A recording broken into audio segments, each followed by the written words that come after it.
everybody. Welcome to today's episode of Let's Talk About Health. I am your host, Madeline Mant, and today I'm really delighted to introduce you to our guest, Ravi Gabble, who is here today to talk all about his career as a health promoter. So welcome to the show, Ravi.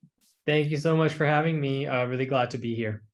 I'm super excited to talk to you today because I know that you work somewhere around mental health and wellness, but then you've told me you're a health promoter. So can you tell me more about that? What is your job exactly? Yeah, absolutely. So currently I work at the University of Toronto Mississauga as a supervisor for wellness programs. So my job at the moment is to promote movement and physical activity and let students know about the benefits of moving and staying active on their overall health, well-being, and mental health as well. So it's a job where I get to do a lot of different things, wear a lot of different hats.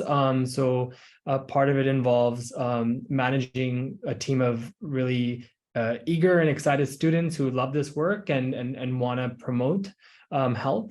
And then also developing educational materials, outreach materials, planning events as well throughout campus, so students can sort of get an opportunity to get active, and then also promoting resources as well.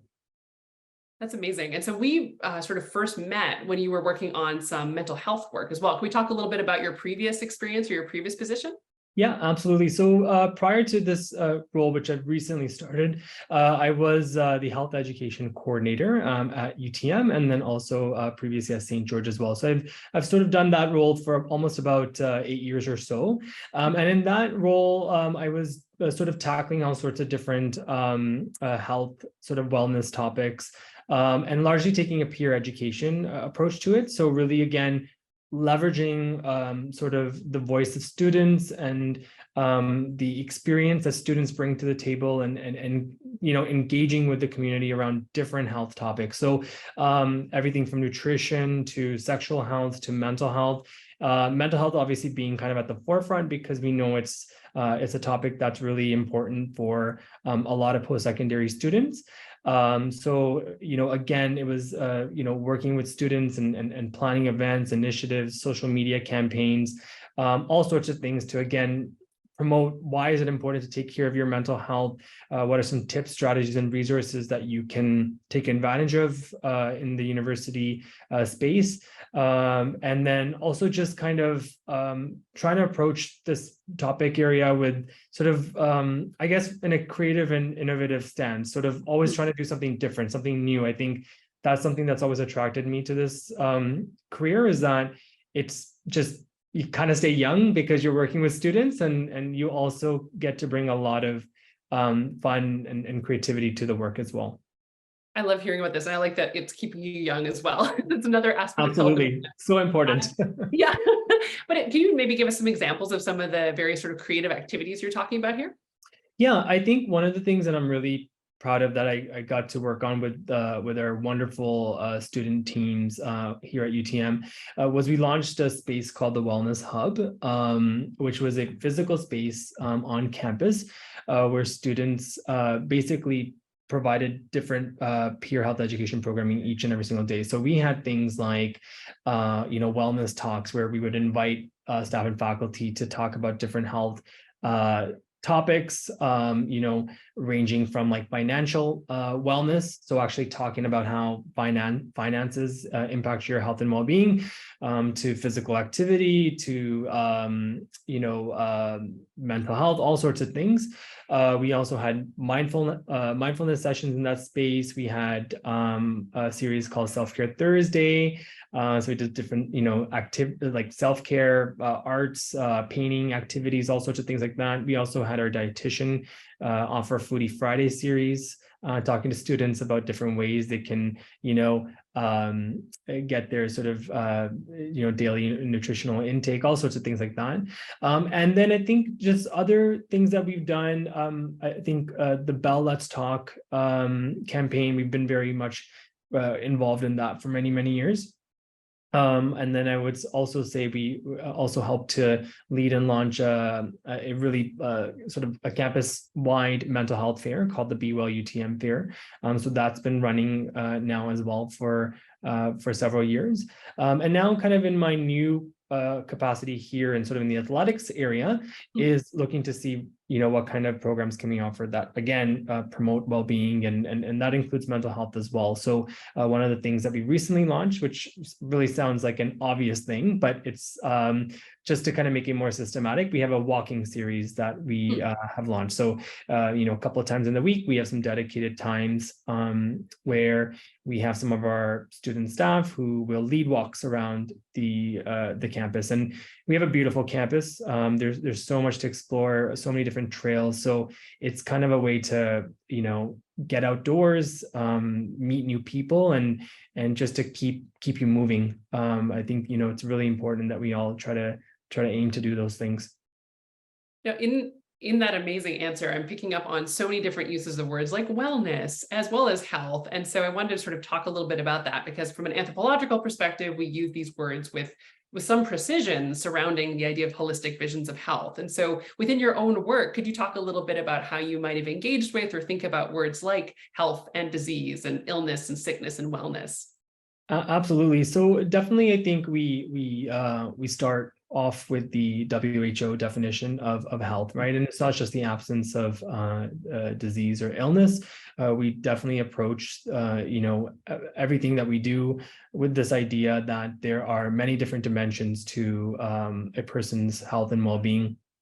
And again, sometimes we use these words interchangeably, so well-being, wellness. But I think I like to talk about wellness largely because it just automatically just kind of gives you that sense there's something bigger to it. There's something more comprehensive to it, and it's a holistic concept, and so we're looking at again not only mental health and physical health, but in my past work we would look at financial health. We would talk about social health and wellness. We would talk about almost career and developmental wellness. So all these different aspects to well-being, spiritual wellness being another important piece as well.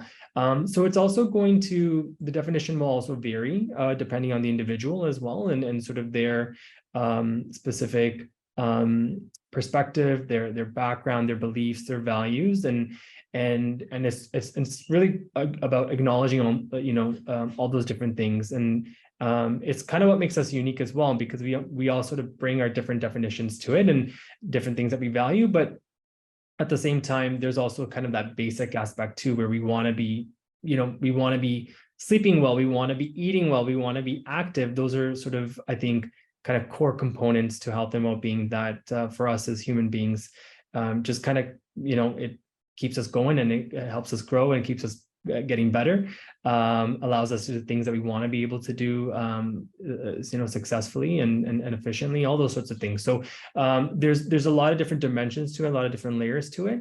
And I think as I'm saying this too, is just it also mindful as well of the intersections with sort of, equity, diversity, inclusivity, right? So it's just being aware of all those different areas as well, and how they impact health and well-being too.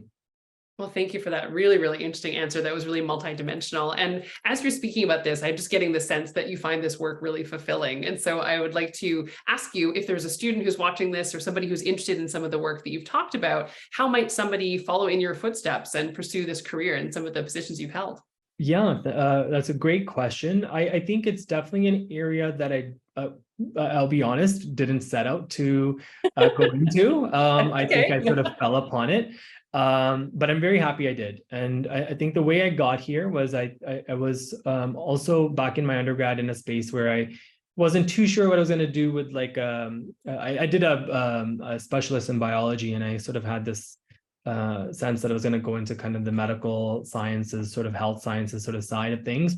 But then as I kind of explored that and did some job shadowing and informational interviews and volunteering and things like that, I realized I kind of saw myself kind of focusing more on the promotion and health promotion and prevention side of things, as opposed to kind of the treatment and diagnosis or research side. So I ended up getting into a master's program, and specifically it was a Master of Public Health and Health Promotion.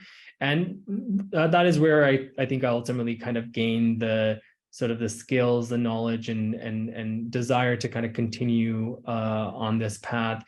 And so I had, as part of that program, I had done a summer internship in Singapore, where I worked at their Ministry of Health, and they have a health promotion board, so kind of like an institution there that actually focuses strictly on health promotion for the entire country. And I was working on a project related to youth mental health there, and so that kind of sparked something in me that this could be something that could be taken back with me, and that I could apply back in Canada. So shortly after that, I think I ultimately started a career at U of T, and I've been here ever since. And I really do enjoy it because again, it's that aspect of working with young people, but then also, getting to do really creative and important work. I think it's an area that's only, I think, going to continue to grow, and especially because of the needs. I think they're so important to students. I absolutely agree. Well, I want to thank you so much for your time today and for giving this really illuminating discussion of what it is to be a health promoter. I know I've definitely learned a lot, and I'm sure our audience will too. So I want to say thank you so much for sharing your expertise with us today. My pleasure. Thank you so much for having me, Maddie. It was, I hope students find this helpful, and definitely happy to connect again if should you ever need. That's amazing. Well, thank you to you. Thank you also for our audience who watched all the way to the end of the video and for joining us today. But we will see you all next time on Let's Talk About Health.